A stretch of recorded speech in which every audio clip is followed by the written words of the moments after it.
In Stardew Valley, there are now perfection waivers. Sold by a JoJo Mart employee named Fizz, you can spend $500,000 to waive 1% of your perfection goal. Now this is a very clever and cool mechanic, and when it came out, I thought two things. First was, wow, this is very clever and a progressive game mechanic. And the second thought was, what does that even mean? If Fizz is able to sell you perfection waivers, that means that Fizz knows what perfection is. But only Key knew before, and Key is obviously something built completely different. With that in mind, who even is Key? How does he know so much? If somebody's able to sell perfection, then does that mean that Key told other people? Why is Key so much different from everybody else? And why is the farmer... Oh my god. The farmer is... something else entirely. Hi. Thanks so much for letting me borrow your screen.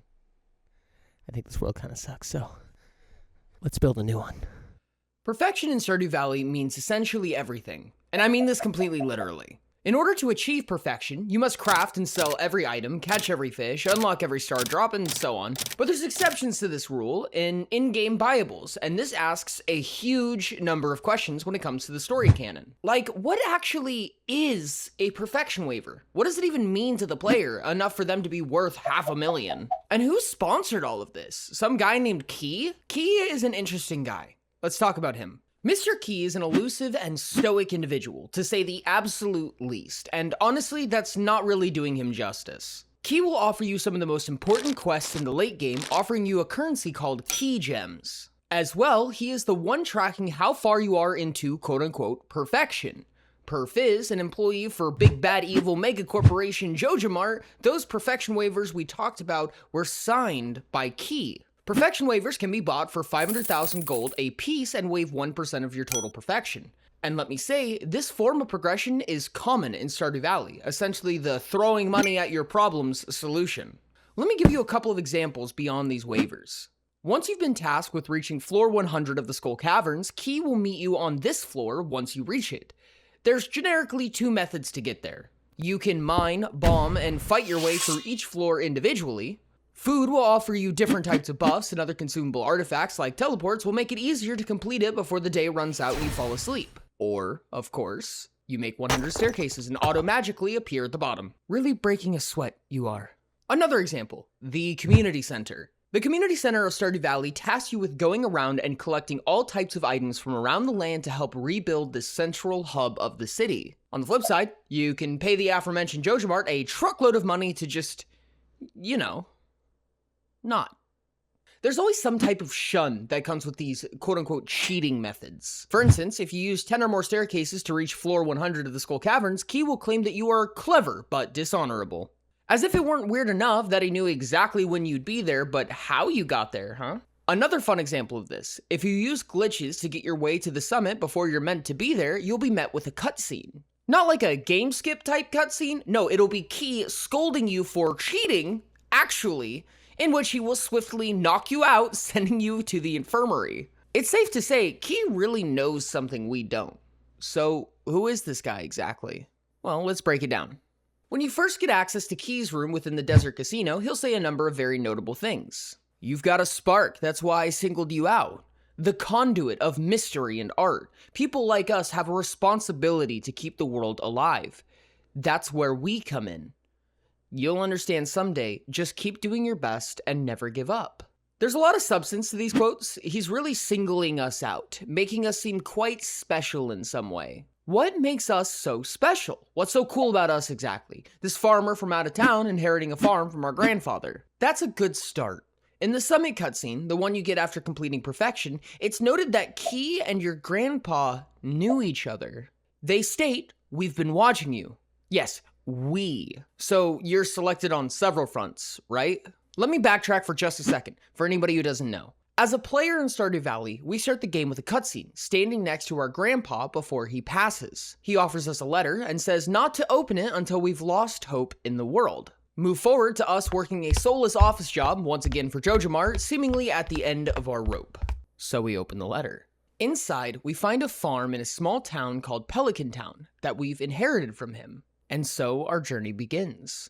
Even more so than this, after 3 years, the ghost of our grandfather will check on our progress of the farm, and if he's satisfied with our progress, he'll give us a gift, the Statue of Perfection. Noticing any patterns?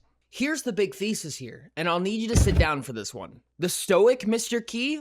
He's a god of sorts, some type of superpowered being that either created or watched this world get created. Our grandfather sits at a similar seat, maybe a step below Key. And us? The farmer? Well, my dear friend, that is its own can of daily production worms. My house is kind of a mess, and statistically, you have not subscribed to this channel yet, and I would like you to fix that. I know you like Stardew because you've gotten this far in a Stardew video. I don't know what else you'd be doing here unless you fell asleep, and if you did, I'm sorry for waking you up. But otherwise, subscribe to the channel right now. Click the button. It's got a little... When I say subscribe, theoretically, it should like go rainbow or something like that, and that's pretty cool. That means you should click it. That's what it means. Click. Thanks. That was quite the bombshell, but let me show you what I mean. I'm confident it'll make sense. Key can do virtually anything he wants, it seems. You can find him in any of 4 different locations, regardless of where you are. He's aware of our ability to cheat, meaning one of 2 things. Either he's aware that we're playing a video game and that you just used a physics exploit, or you have a transphysical capability to warp through physical objects using chairs specifically as your arcane focus. Frankly, I think the former is much more likely, gamers. If Grandpa knows this guy, and is seemingly in on his shenanigans, that makes him something similar, right? At least by proxy. And finally, of course, that makes us special in some way, right? Well, of course. No matter where you find him, Mr. Key has a consistent motive. Though he speaks in pseudo-riddles, he's always doing one thing. He's trying to show you something.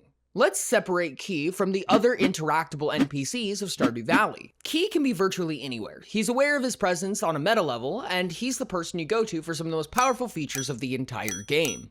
On the flip side of this coin, NPCs like Haley, Clint, Penny, Mayor Lewis, so on, have much more depth in their character. Specifically depth that you can interact with and change in some way. They are the response to your agency.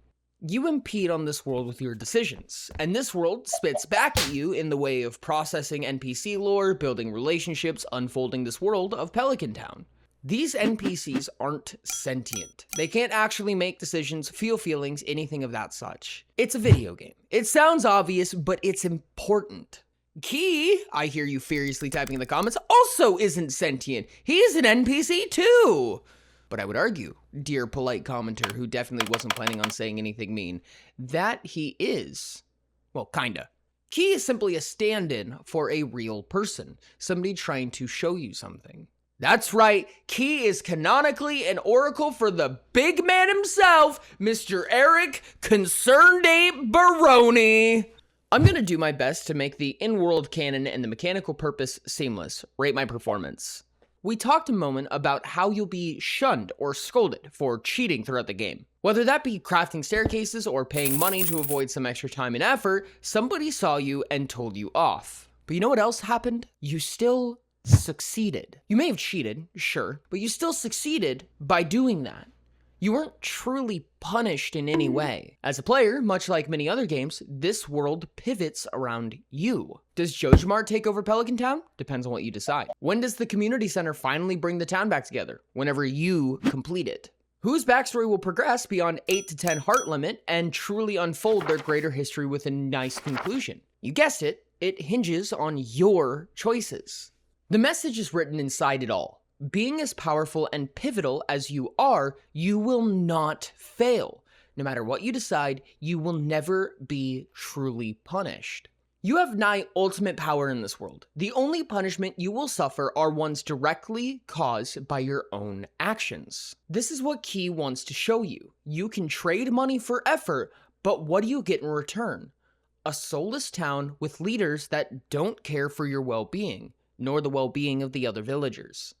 What do you get when you trade money for perfection? Well, you'll get quote-unquote perfection at the sacrifice of exploring the greater expanse. You lose the intuition and experience that comes with putting your hands on every facet of this world.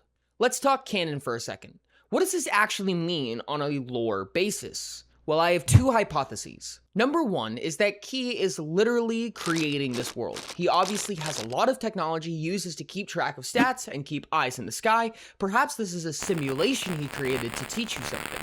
This would even fold starting new worlds into the canon, essentially him allowing you to restart the virtual world and try a new path. On the flip side of this, Key could simply be a nigh omniscient and omnipresent being that chose Stardew Valley. He spoke to your grandpa, set up this world for what he presumed to be an extremely powerful being, and planned out a location for you to go to.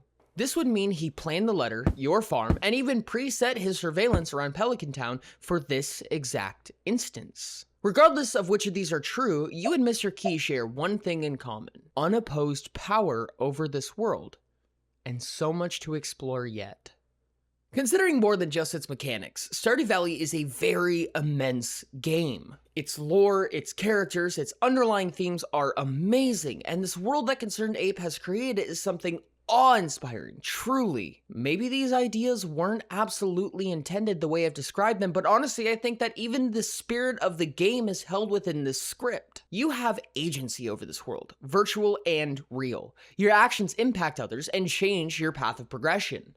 The only difference is that you don't receive true punishment in Stardew Valley. And maybe somebody like Mr. Key just wants to give you a chance to learn the easy way instead of the hard way. Kind of sweet, if you ask me. Oh, also, did you know that there's an actual portal to Terraria in Stardew Valley? Not a joke, this is actually true in vanilla Stardew. That's worth its own video for sure. Comment if you want to see that. Then subscribe to make sure you get notified when it comes out. You know, honestly, this is another game that I'm actually really happy to be a part of again. And I think that it's really exciting to see Stardew get a bit received as well as RuneScape. I like these games a lot. And I was expecting to have to do something that I wouldn't like, but I like this. This is fun, and I'm enjoying this. I hope you guys are enjoying this because I'm enjoying this. I hope you like this video. I hope this was a lot of fun to you. If you want to check out another video, check one of the buttons on screen. They have the screen buttons for you to click to go to other videos, and they'll have their own screen buttons. You just keep clicking them. Endless stream of content. You understand?